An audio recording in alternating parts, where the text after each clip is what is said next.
الحمد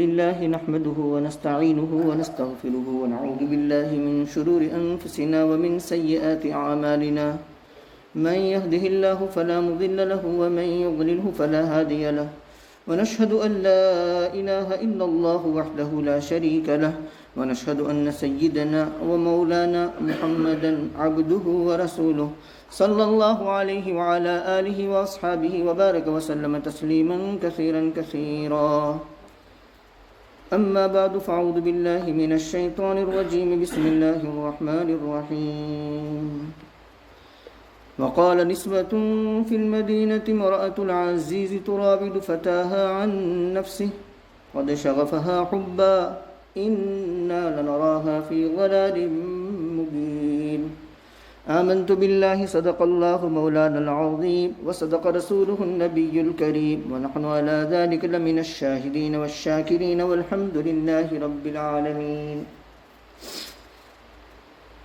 قابل صد احترام بزرگوں اور عزیز دوستوں اور معزز ماں بہنوں، سورہ یوسف کی آیت نمبر 30 سے لے کر کے 35 تک جہاں دیکھتے ہیں انشاءاللہ. پچھلی نشست میں، پچھلی مجلس میں، پچھلے درس میں بات یہاں تک پہنچی تھی کہ زلیخا اور یوسف علیہ السلام،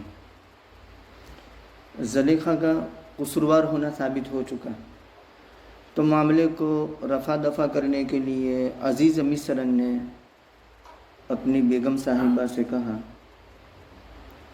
استغفری لذنبک، تو اپنے گناہ کی معافی مانگ.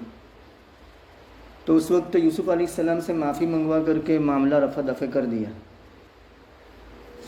عزیز مصر یوں سمجھ رہا تھا کہ اب معاملہ دب گیا ہے، لوگ جانتے نہیں ہیں، لیکن شدہ ہوتے ہوتے رفتہ رفتہ وہ کہاوت ہے کہ دیوار ہمرا گوشت دارا، دیوار ہمرا گوشت دارا، دیواروں کے بھی کان ہوتے ہیں، بات کہاں چھپی رہتی ہے.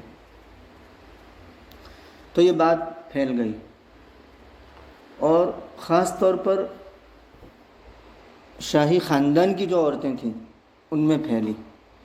تو جب شاہی خاندان کی عورتوں میں یہ بات پھیلی تو اس وقت شاہی خاندان کی عورتوں نے یہ باتیں کہیں جو اس آیت میں بیان کی گئی ہے. کہی یا کہا بیگمات نے شہر میں، یعنی یہ شاہی بیگمات ہیں، وزراء کی بیگمات ہیں، وزراء کی بیویاں ہیں، کہ عزیز کی بیوی پھسلاتی ہے اپنے ہی غلام کو اس کے نفس سے، مطلب شاد کام ہونا چاہتی ہے، اس کو اپنے جال میں پھنسانا چاہتی ہے. انہیں کتنی بری بات ہے، دونوں میں کوئی جوڑ نہیں ہے، یہ انہوں نے بات پھیلائی. صاحب روح المعانی یوں فرماتے ہیں کہ اصل میں شاہی بیگمات نے یہ بات اس لیے پھیلائی، جس کو مکر سے تعبیر کیا اس کے بعد والی آیت میں، کہ زلیخا کو وہ بے وقوف بنانا چاہتی تھی اور اس کو اشتعال دلانا چاہتی تھی، جوش میں لانا چاہتی تھی کہ ہم زلیخا کو اس طرح تان تشنی کریں گے تو ہو سکتا ہے کہ ہمیں بھی یوسف کے دیکھنے کا موقع مل جائے، کیونکہ یوسف کی حسن اور ان کی جمال کا شہرہ اور چرچا عام تھا، اور جو عورت بھی یوسف کے حسن کے بارے میں سنتی تھی تو وہ دید کی مشتاق ہو جاتی تھی، دیدار کی مشتاق ہو جاتی تھی، شوقین ہو جاتی تھی کہ کاش کہ میں بھی یوسف کو دیکھ لوں. تو وہی حال ہوا شاہی بیگمات کے ساتھ کہ جب انہوں نے سنا کہ یوسف بہت خوبصورت ہے اور یوسف پر گر رہی ہے کون؟ زلیخا، اپنا دل دے بیٹھی ہے، تو اس کو اشتعال میں دلانے کے لیے انہوں نے کہا کہ تراود فتح عن نفسہ، شاد کام ہونے کے لیے اپنے ہی غلام کو وہ اپنے جال میں پھانسنا چاہتی ہے. دونوں میں کوئی جوڑ بھی تو نہیں ہے. یوسف کم عمر، زلیخا کی عمر زیادہ، زلیخا کا رتبہ بہت اونچا دنیا کے اعتبار سے، اور یوسف ان کے ہم رتبہ نہیں. تو بھلا ایسے پر مرمیٹنے کی کیا ضرورت ہے؟ ایسے کو دل دے بیٹھنے کی کیا ضرورت ہے؟ تو کہا کہ تراود فتح عن نفسی قد شغفہ حبا. شغفہ حبا کا مطلب یہ کہ دل کے غلاف کے اندر زلیخا کے یوسف کی محبت بیٹھ گئی ہے. مطلب زلیخا کے دل کو یوسف نے گھائل کر دیا ہے. ہماری زبان میں یوں کہیں کہ زلیخا کے دل کو یوسف نے گھائل کر دیا ہے. انا لنراہ فی ضلال مبین، یہ ان کا مقولہ ہے شاہی بیگمات کا کہ بے شک ہم زلیخا کو کھلی ہوئی غلطی میں دیکھ رہے ہیں. یعنی بھلا مر مٹنا ہوتا تو اپنے جیسے رتبے والے پر، اپنے جتنی عمر والے پر. ایک تو غلام کم عمر، رتبے میں کم، اور اس پر مر مٹتی ہے. یعنی اس سے بری حرکت کیا ہو سکتی ہے؟ یہ کمینہ پن ہے، یوں کہنا چاہتی ہیں. فلما سمعت بمکرہن، جب سنا ان کا مکر. مکر سے تعبیر کیا اس لیے کہ وہ زلیخا کو بے وقوف بنا رہی ہے، لیکن اندر سے ان کی دلی جذبات یہ ہے کہ ہم بھی یوسف کا دیدار کر لیں، وہ شاید ہمارے لیے کوئی موقع فراہم کرے. اور ہوا بھی ایسا ہی، ان کی امید پوری ہو گئی، ان کی امید بر آئی. فلما سمعت بمکرہن، جب ان کی مکرانہ باتوں کو سنا زلیخا نے کہ شاہی بیگمات اس طرح باتیں کر رہی ہے کہ ایک غلام پر دل دے بیٹھی، کوئی دوسرا ملا نہیں تجھے، گھر کا نوکر، گھر کا غلام. ارسلت الیہن، تو ان کی طرف کسی کو بھیجا بلانے کے لیے کہ جاؤ شاہی بیگمات کی دعوت کرتے ہیں. عشائیہ، زہرانہ، جو بھی ہو، چائے پانی. وآتت لہن متکا، اور ان کے لیے گاؤ تکیے. اتکا یتکیو اتکان، متکان یعنی جس پر ٹیک لگایا جاوے. ثلاثی مزید فی اور ثلاثی رباعی مجرد، رباعی مزید فی. ثلاثی مجرد کے علاوہ جو اس میں مفعول ہوتا ہے نا، وہ buy one get one three, buy one get three free. میں اپنی طالبات کو یہ سمجھاتا ہوں کہ buy one get three free. یعنی متکان اس میں مفعول بھی ہے، متکان ظرف مکان بھی ہے، متکان ظرف زمان بھی ہے، متکان مصدر میمی بھی ہے. Buy one get three free. تو یہ متکان یہاں ظرف مکان کے معنی میں ہے، یعنی ٹیک لگانے کی جگہ. گاؤ تکیے وغیرہ رکھ دیے. اس زمانے میں ان کا ٹریڈیشن یہ تھا، نیچے گدے تکیے رکھ دیتے تھے، آنے والے مہمان اس پر بیٹھتے تھے. آج بھی کچھ گھروں میں ایسا ہے. وَآتَتْ كُلَّ وَاحِدَةٍ مِّنْهُنَّ سِكِّينًا، صاحب روح المعانی فرماتے ہیں کہ پھل ان کے سامنے رکھ دیے. کچھ پھل ایسے تھے جو ویسے ہی کھائے جاتے تھے، اور کچھ پھل ایسے تھے جن کو کاٹ کر کھایا جاتا تھا. تو کاٹنے کے لیے چاقو بھی رکھ دیے، چھری بھی رکھ دی. وَآتَتْ كُلَّ وَاحِدَةٍ مِّنْهُنَّ سِكِّينًا، اور ان میں سے ہر ایک کو چاقو دے دیا پھلوں کے ساتھ. سب کے سامنے پلیٹ رکھ دی، پھل رکھ دیے، چاقو رکھ دیے. کھانا شروع کیا انہوں نے، دسترخوان سجا دیا، کھانے پینے کی ساری تیاری ہو گئی. اب وہ پھل کاٹنے لگی، یعنی وہ پھل جو کاٹ کر کھائے جاتے تھے ان کو چھری سے کاٹنے لگی. اسی وقت زلیخا نے یوسف سے کہا، وقالت اخرج علیہن، کہا زلیخا نے آ جاؤ. حضرت یوسف علیہ السلام تو انوسنٹ، وہ تو معصوم تھے. ان کو یہ مکاری معلوم نہیں تھی کہ اس طرح پلان کیا گیا ہے. اور وہ تو رہے غلام، حکم مانے بغیر چارہ کار نہیں، مالکہ کا حکم ہے. کہا کہ آ جاؤ ان کے سامنے. فلما رأینہ اکبرنہ، جب دیکھا یوسف علیہ السلام کو یہ بیگمات نے، شاہی بیگمات نے، اکبرنہ بڑا سمجھا، یعنی ششدر رہ گئی، حیران رہ گئی، حیرت میں پڑ گئی.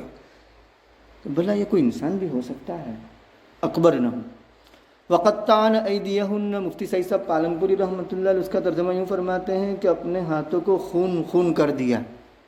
دوسرے مترجمین تو ترجمہ یوں کر دیتے ہیں کہ اپنے ہاتھوں کو کاٹ دیا. قطعن اور خون خون کر دیا، اس لیے ترجمہ کیا کہ قطع یقطع تقطیعا، اس میں مبالغہ ہے، کسی چیز کو بہت زیادہ ٹکڑے ٹکڑے کرنا. کسر یکسر تکسیرا، بہت زیادہ ٹکڑے ٹکڑے کرنا، تو وہ اس کی خاصیت میں سے ایک خاصیت ہے. تو قطعن ایدیہن، اپنے ہاتھوں کو خون خون کر دیا، چورا چورا کر دیا، کاٹ دیا.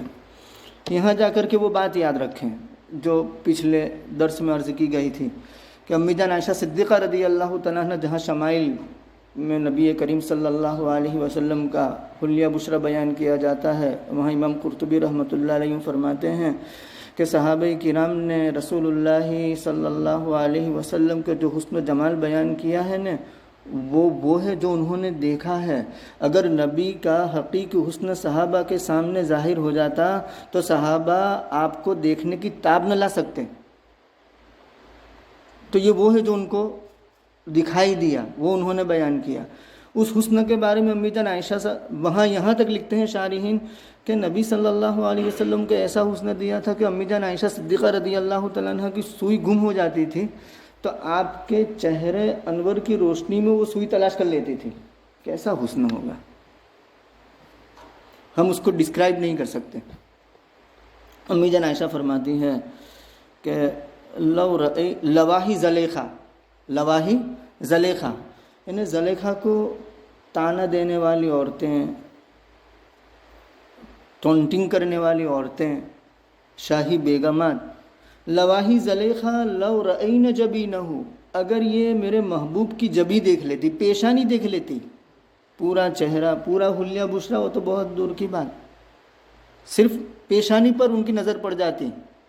تو امی جان عائشہ صدیقہ فرماتی ہے کہ لواحی زلیخا لو رأین جبینہ لآثرن القطع بالقلوب علی الایدی، لآثرن القطع بالقلوب علی الایدی، تو یہ شاہی بیگمات میرے محبوب کا چہرہ نہیں صرف پیشانی دیکھ لیتی تو وہ اپنے دلوں کو چیرنے پر مجبور ہو جاتی، ہاتھ نہیں۔ یوسف کو دیکھا تو ہاتھ کاٹ دیے، انگلیاں کاٹ دی، لیکن میرے محبوب کی پیشانی دیکھ لیتی تو وہ اپنے دل کو چیر دیتی۔ وَقَطَّعْنَ أَيْدِيَهُنَّ وَقُلْنَ حَاشَ لِلَّهِ، اور کہا حاشا للہ تنزیہاً للہ، یعنی اللہ کی ذات پاک، ما هذا بشرا، یہ بشر نہیں۔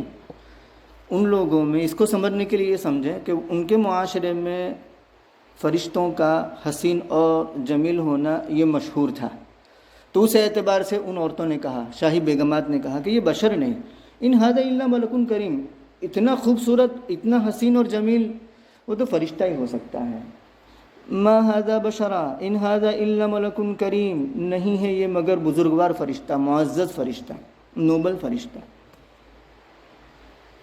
اب زلیخا نے ان کو پکڑا، اب اونٹ پہاڑ کے نیچے آیا ہے۔ قالت فذلکن الذی لمتننی فیہ، کہا زلیخا نے یہ وہی ہے جس کے بارے میں تم مجھے ملامت کرتے چلی آ رہی ہو اور مکارانہ باتیں کرتے چلی آ رہی ہو کہ گھر کے ایک غلام پر مرمٹی اپنا دل دے بیٹھی، کتنا کمینہ پن ہے۔ تو کہا کہ یہ وہ ہے جس کے بارے میں پھر بھی میں تو سنبھل کر رہی ہوں کہ ابھی تک کوئی عضو زخمی کیا نہیں ہے، آپ نے تو پہلے ہی نظارے میں اپنی انگلیاں کاٹ دیا اور عضو زخمی کر لیا۔ وَلَقَدْ رَاوَدتُّهُ، دیکھیے اس سے اس وقت کے معاشرے کی عکاسی ہو رہی ہے کہ اس وقت کا معاشرہ ایسا ہی تھا جیسے آج کا یورپ کا اور یورپ زدہ سوسائٹی کا معاشرہ ہے۔ کیا وَلَقَدْ رَاوَدتُّهُ، کھلے بندوں اس نے کہہ دیا، بالکل واضح طور پر اقرار کر لیا۔ اور کتنی عجیب بات ہے، یہ وہ بات ہے جس کا پہلے وہ انکار کر چکی ہے۔ واستبق الباب وقدت قميصه من دبر والف يا سيدها لدى الباب قالت ما جزاء من اراد باهلك سوءا الا ان يسجن او عذاب اليم۔ یہاں وہ انکاری ہے کہ دیکھو یہ میرے پیچھے پڑا ہے، حالانکہ وہ پیچھے پڑی تھی، اور یہاں کھل کر کے وہ اقرار کرتی ہے۔ اس وقت کا معاشرہ ساری عورتوں کے سامنے اقرار کرتی ہے۔ وَلَقَدْ رَاوَدتُّهُ عَن نَفْسِي، اپنی شاد کام ہونے کے لیے میں نے اس کو پھسلانا چاہا، اپنی جال میں پھانسنا چاہا۔ فاستعصم، حضرت یوسف علیہ السلام کے بارے میں وہ اقرار کر رہی ہے کہ اس نے اپنے آپ کو تھامے رکھا، یعنی قصوروار میں ہوں۔ وہاں قصوروار یوسف کو ٹھہرا رہی تھی، یہاں وہ خود قصوروار اپنے آپ کو ٹھہرا رہی ہے کہ میں نے اس کو اپنی جال میں پھانسنے کے لیے ڈورے ڈالے۔ فاستعصم، وہ تھما رہا، جمع رہا، بچا رہا۔ عصم یاسم کو باب استفعال میں لے گئے۔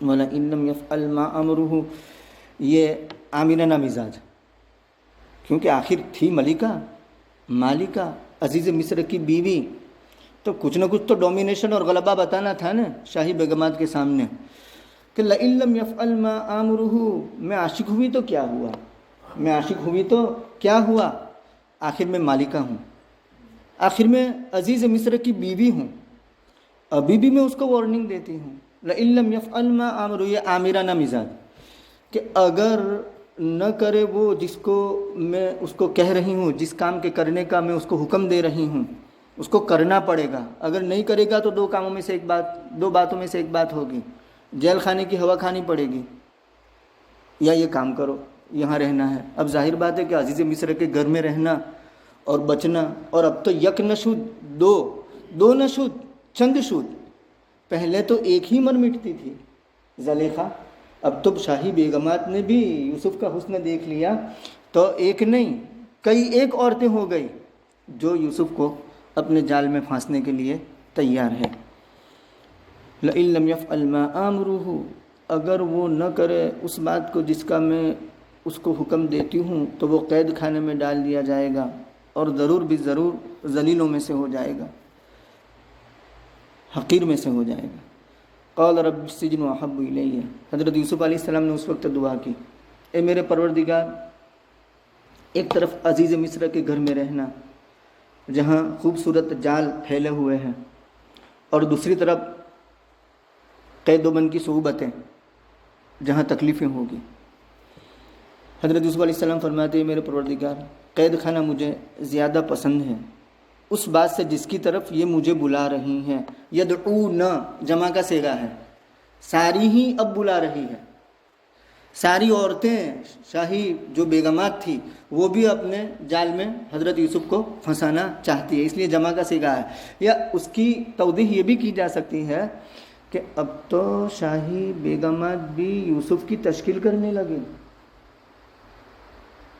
کہ کیوں اس کا دل جلا رہی ہو، وہ جو کہہ رہی ہے وہ مان لو نا اور موقع دے دو، شاد کام ہونے دو اس کو۔ یدعوننی الیہ، جس کی طرف یہ مجھے بلا رہی ہیں۔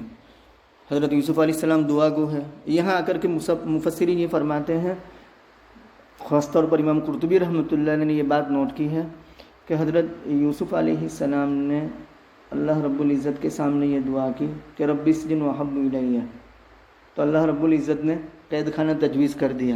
اگر وہ عافیت کی دعا مانگتے تو کوئی دوسری صورت بن جاتی اور گناہ سے بھی بچ جاتے اور وہ بچے رہتے، لیکن اب قید خانے کو ترجیح دی تو قید خانے میں گئے۔ تو یہاں آ کر کے یہ نتیجہ نکالتے ہیں کہ جب کوئی کسی مصیبت میں مبتلا ہو، کسی تکلیف میں، رنج میں، غم میں مبتلا ہو، تو اس وقت اپنی طرف سے کوئی تجویز نہ کرے کہ اللہ مجھے ایسا کر دے، بلکہ اللہ سے عافیت مانگے، اپنی طرف سے کوئی بات تجویز نہ کرے۔ کیوں؟ اس لیے کہ اپنی طرف سے کوئی بات تجویز کی اور وہ پیش آ گئی تو نادم اور پشیمان ہونا پڑتا ہے۔ تو حضرت یوسف علیہ السلام نے قید خانے کی دعا مانگی کہ یہ مجھے پسند ہے، تو اللہ رب العزت نے وہی تجویز کر دیا ان کے لیے۔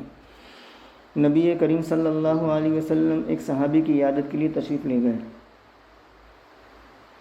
آواز بھی کمزور ہو گئی تھی، چوزے کی طرح ہو گئے تھے، بالکل پتلے دبلے۔ رسول اللہ صلی اللہ علیہ وسلم نے فرمایا، یہ بتاؤ کوئی دعا تم مانگ رہے تھے؟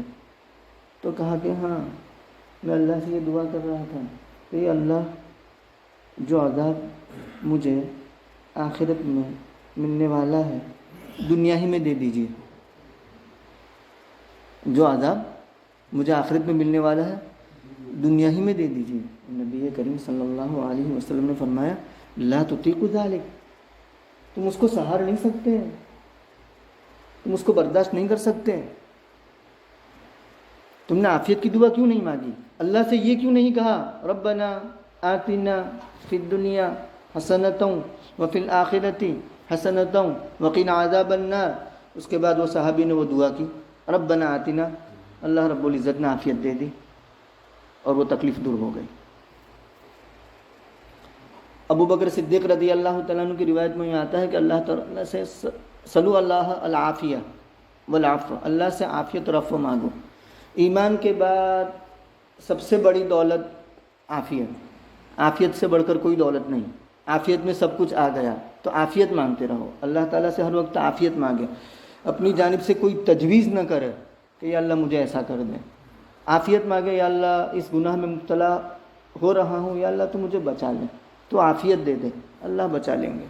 تو امام قرطبی رحمۃ اللہ علیہ فرماتے ہیں کہ حضرت یوسف علیہ السلام نے اپنی جانب سے سجن کو تجویز کیا تو اللہ نے وہی کر دیا، رب السجن احب الی مما یدعوننی الیہ، اے میرے پروردگار قید خانہ مجھے زیادہ پسند ہے اس چیز سے جس کی طرف یہ عورتیں مجھے بلا رہی ہیں۔ اس سے یہ معلوم ہوا کہ گناہ سے بچنے کے لیے مشقت جھیلنی پڑے تو مشقت جھیل لینی چاہیے، لیکن گناہ میں مبتلا نہیں ہونا چاہیے، کیونکہ گناہ کا ابتلا بہت خطرناک ہے۔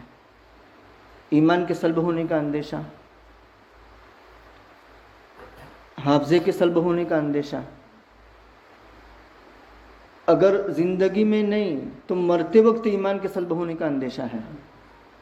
رأیت الذنوب تمیت القلوب، گناہوں کو میں نے دیکھا کہ وہ دلوں کو مار دیتے ہیں۔ رأیت الذنوب تمیت القلوب وقد یورث الذل ادمانها، اور گناہ کی مداومت، گناہ پر اصرار، یہ ذلت اور رسوائی کو جنم دیتا ہے۔ اس سے ذلت بھی ملتی ہے، رسوائی ملتی ہے، قلب مر جاتا ہے، حافظہ کمزور ہو جاتا ہے۔ ترک الذنوب حیات القلوب، ترک الذنوب حیات القلوب، گناہوں کا ترک کرنا یہ دلوں کی زندگی ہے، دلوں کی آبادی ہے۔ دل کو آباد رکھنا چاہتے ہیں، گناہ ترک کرو۔ ترک الذنوب حیات القلوب وخیر النفس کا عصیانها، تیرے لیے اپنے نفس کی نافرمانی کرنا یہ بہتر ہے۔ وَهَلْ أَفْسَدَ الدِّينَ إِلَّا الْمُلُوكُ وَأَحْبَارُ سُوءٍ وَرُهْبَانُهَا، یہ عبداللہ ابن مبارک رحمۃ اللہ علیہ کے اشعار ہیں۔ تو مجھے یاد آیا حضرت تھانوی رحمۃ اللہ علیہ نے اپنے ملفوظات میں کسی جگہ پر یہ بات لکھی ہے کہ جنید بغدادی رحمۃ اللہ علیہ اپنے مریدین کے ساتھ کہیں جا رہے تھے، راستے میں مریدین میں سے ایک مرید کی نظر ایک عیسائی لڑکی پر پڑی۔ عیسائی لڑکی پر جب نظر پڑی تو اس کے بعد اپنے شیخ اور پیر طریقت سے کہنے لگے کہ میرے شیخ، میرے مخدوم، کیا اللہ رب العزت اتنی خوبصورت شکلوں کو بھی جہنم میں داخل کریں گے؟ جنید بغدادی تو خدا رسیدہ بزرگ تھے، جانتے تھے، کلام کے لہجے سے جان جاتے تھے کہ اس نے کس نیت سے یہ کلام کیا ہے۔ تو مرید کے کلام کا لہجہ بتا رہا تھا کہ اس میں کچھ کھوٹ ہے۔ تو حضرت نے یوں فرمایا کہ اس کا خمیازہ آگے چل کر کے تم بھگتو گے، تم نے جس نیت سے یہ کلام کیا ہے۔ یوں آتا ہے کہ 20 سال کے بعد وہ مرید جو حافظ قرآن تھا، قرآن کریم بھول گیا۔ تو اس سے یہ بات بھی معلوم ہوئی کہ گناہ کا اثر فوراً ہونا ضروری نہیں، کبھی کبھی کچھ گناہ کا اثر تو اس وقت ظاہر ہوتا ہے جب نزا کی حالت ہوتی ہے، ایمان اس وقت سلب ہو جاتا ہے اس گناہ کی نحوست کی وجہ سے جو کیا تھا۔ تو اس برہم میں گناہ نہیں کرنا چاہیے اور خوش فہمی میں نہیں رہنا چاہیے، کیوں میری بدنگیاں ہو رہی ہے لیکن الحمدللہ سب کچھ ٹھیک ٹھاک ہے، نماز بھی پڑھ رہا ہوں۔ نہیں، گناہ کا اثر بعد میں بھی ظاہر ہو سکتا ہے۔ اور اس کی سادہ سی مثال یہ دی جا سکتی ہے کہ کسی کو ٹیمپریچر ہو، بخار ہو، سر درد ہو، پیراسیٹامول لے کر کے فوراً ہاتھ دیکھنے لگے کہ بخار اترا کہ نہیں، تو دنیا کا ہر شخص کو پاگل و بیوقوف کہے گا۔ بھئی ذرا دوا کو اپنا اثر تو ظاہر کرنے دو۔ اور کچھ گمبھیر بیماریاں ہوتی ہیں وہاں تو کئی سال لگ جاتے ہیں دوا کو مؤثر ہونے کے لیے، تب جا کر کے وہ دوا مؤثر بنتی ہے۔ تو اسی طرح یہ بھی سمجھ لو کہ گناہ کا اثر فوراً ہونا ضروری نہیں، کبھی کئی سال کے بعد وہ گناہ کا اثر ظاہر ہوتا ہے۔ اللہ ہم سب کی حفاظت فرمائے۔ حافظہ بھی کمزور ہو جاتا ہے۔ امام شافعی رحمۃ اللہ علیہ نے اپنے استاد سے یہی تو شکایت کی تھی نا، شکوت اللہ وکی سوء حفظی فارشدنی، ایک روایت میں، دوسری روایت میں فاوسانی، ارشدنی ہو تو بھی، اوسانی ہو تو الا ترک المعاصی، معاصی کے چھوڑنے کی مجھے وصیت کی۔ کیوں؟ اس لیے کہ فإن العلم نور من الہ ونور اللہ لا یعطی لعاصٍ، کہ علم یہ اللہ کی جانب سے ملنے والا ایک نور ہے۔ الفاظ وہ تو ایک سبب، ایک وسیلہ ہے حقیقی علم تک پہنچنے کا۔ حقیقی علم تو اللہ کا نور ہے۔ وَنُورُ اللَّهِ لَا يُعْطَى لِعَاصٍ، اور اللہ کا نور جو حقیقی علم ہے وہ عاصی اور گنہگار کو نہیں ملتا۔ اس کے لیے تو معصیت سے بچنا بہت ضروری ہے بہرکیف۔ وَإِلَّا تَصْرِفْ عَنِّي كَيْدَهُنَّ، اگر آپ مجھ سے ان عورتوں کے مکر کو نہ پھیریں گے. ان لا، یہ الا نہیں ہے جو استثناء کے لیے آتا ہے. ان لا، اگر تو نہیں پھیرے گا. ان پلس لا الا، اگر تو نہیں پھیرے گا مجھ سے ان کا مکر. سبا یسبو، مائل ہونا، تو میں مائل ہو جاؤں گا ان کی طرف. حضرت یوسف علیہ السلام تو عصمت انبیاء، یہ ہمارا مسلم عقیدہ ہے، عصمت انبیاء کی وجہ سے وہ تو معصوم تھے، بچے ہوئے تھے. لیکن یوسف علیہ السلام پر اللہ رب العزت کا خوف اتنا غالب تھا، اس خوف کے غلبے کی وجہ سے یہ دعا فرمائی ہے. ورنہ عصمت انبیاء ہم اہل سنت الجماعت کا مسلم عقیدہ ہے کہ انبیاء معصوم ہوتے ہیں، لیکن خوف کا غلبہ تھا، آخرت کا فکر تھا، آخرت کا فکر ان پر سوار تھا.